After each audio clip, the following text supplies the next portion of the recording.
Om Swastiastu. Perkenalkan, nama saya Niko Manggita Cahya Juliantini dengan NIM 2215091107 dari program studi S1 Sistem Informasi semester 2 dari Rombel 26. Nah, pada kali ini saya akan membahas mengenai ujian tengah semester yang telah saya lalui pada program studi Agama Hindu. Nah, pada soal pertama yaitu Tuhan dalam agama Hindu disebut sebagai Brahma atau Sang Yang Widi.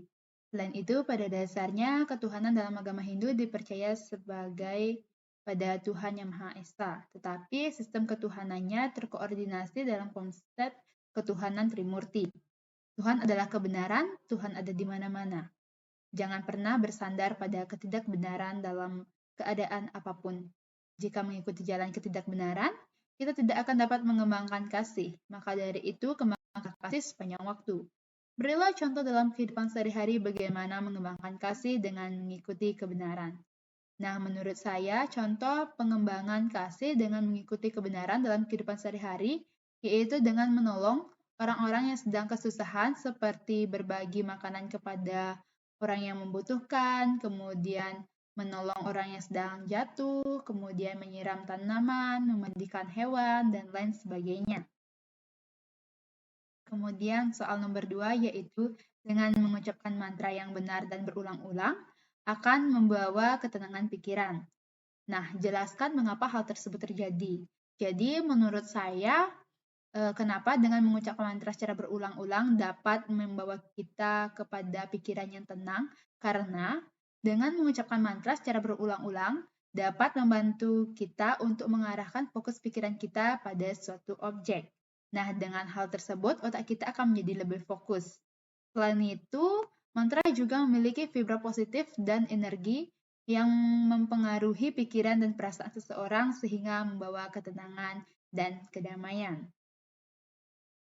Kemudian, soal berikutnya yaitu berikan contoh pengalaman hidup yang pernah kamu alami yang ada hubungannya dengan renungan berikut. Jadi renungannya itu adalah apapun perbuatan yang engkau lakukan, engkau akan menuai hasil yang sepadan. Maka dari itu, engkau harus mengembangkan moralitas dan meresapkan nilai-nilai kemanusiaan.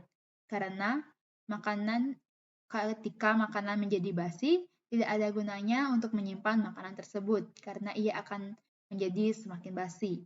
Engkau mungkin bisa saja menyembunyikan dosa-dosa dari masyarakat, namun engkau tidak akan dapat menyembunyikan apapun dari Tuhan. Nah, pengalaman hidup yang terkait dengan renungan tersebut menurut saya yaitu dari kecil saya sudah diajarkan oleh orang tua saya untuk selalu menolong dan berbagi kepada orang lain. Nah, sejak kecil atau dulu itu saya sering diajak oleh orang tua saya untuk berbagi seperti sembako, alat tulis, dan lain sebagainya kepada anak-anak yatim piatu yang berada di panti asuhan di salah satu panti asuhan yang ada di Singaraja. Nah, kemudian kegiatan itu menjadi kebiasaan saya untuk berbagi kepada orang-orang yang lebih membutuhkan. Seperti beberapa waktu yang lalu, saya beserta teman-teman saya melakukan pembagian daging babi pada saat Hari Raya Galungan. Kemudian pada saat ada salah satu teman kami yang mengalami musibah kebakaran, saya beserta teman-teman saya mengadakan kegiatan open donation kepada seluruh masyarakat yang waktu itu berada di sekitaran saya. Nah, efek yang saya rasakan saat ini yaitu ketika saya membutuhkan pertolongan, jadi saya dengan mudah mendapat pertolongan tersebut. Nah, pertolongan ini bisa berasal dari orang yang sudah saya kenal dari dulu, maupun orang baru atau orang yang belum kenal dengan saya. Seperti itu. Nah, soal keempat yaitu sebelum meditasi, cucilah muka, tangan, serta kaki atau Anda mandi untuk membersihkan badan dari kotoran sekaligus membuat badan jadi segar. Duduklah dengan memakai alas dari kain, tikar, atau selimut. Posisi punggung agak lurus dan tangan diletakkan di pangkuan dalam posisi rileks. Pejamkan mata serta tenangkan pikiran beberapa detik. Setelah itu ucapkan mantra. Jelaskan masing-masing tahapan berikut. Jadi yang pertama yaitu membersihkan diri sebelum meditasi.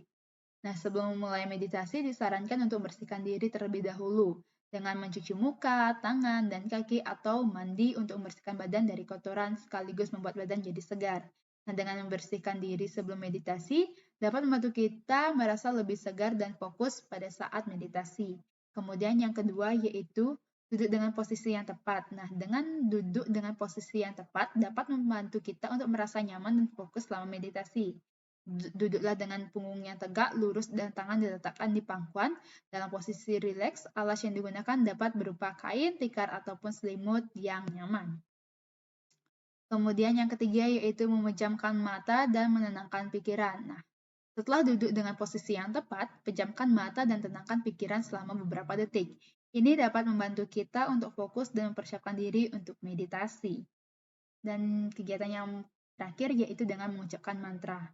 Nah, mantra adalah kata atau frase yang diulang-ulang dengan tujuan untuk menenangkan pikiran dan membantu kita fokus selama meditasi. Mantra dapat berupa kata-kata yang sederhana seperti Om atau Damai, atau mantra khusus yang dipilih secara pribadi. Nah, dengan mengucapkan mantra secara berulang-ulang, kita dapat membantu menenangkan pikiran dan memperdalam fokus dalam meditasi. Kemudian yang kelima yaitu yoga dan meditasi adalah salah satu cara untuk kita bisa mendapat ketenangan jiwa, perasaan damai, dan bisa melepaskan kita dari rasa stres. Yoga dan meditasi bisa dilakukan oleh semua agama, bukan cuma untuk pemeluk agama Hindu saja. Karena sebenarnya yang dilakukan pada saat kita melakukan meditasi yoga adalah menenangkan pikiran, memusatkan pikiran, dan mengatur nafas. Nah, jelaskan mengapa yoga asanas penting untuk meditasi.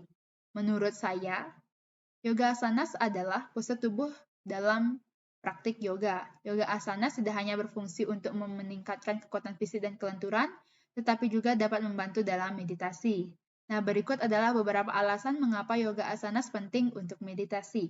Yang pertama yaitu memperbaiki postur tubuh. Nah, dengan yoga asanas dapat membantu kita untuk memperbaiki postur tubuh dengan meningkatkan kelenturan, kekuatan, dan keseimbangan tubuh.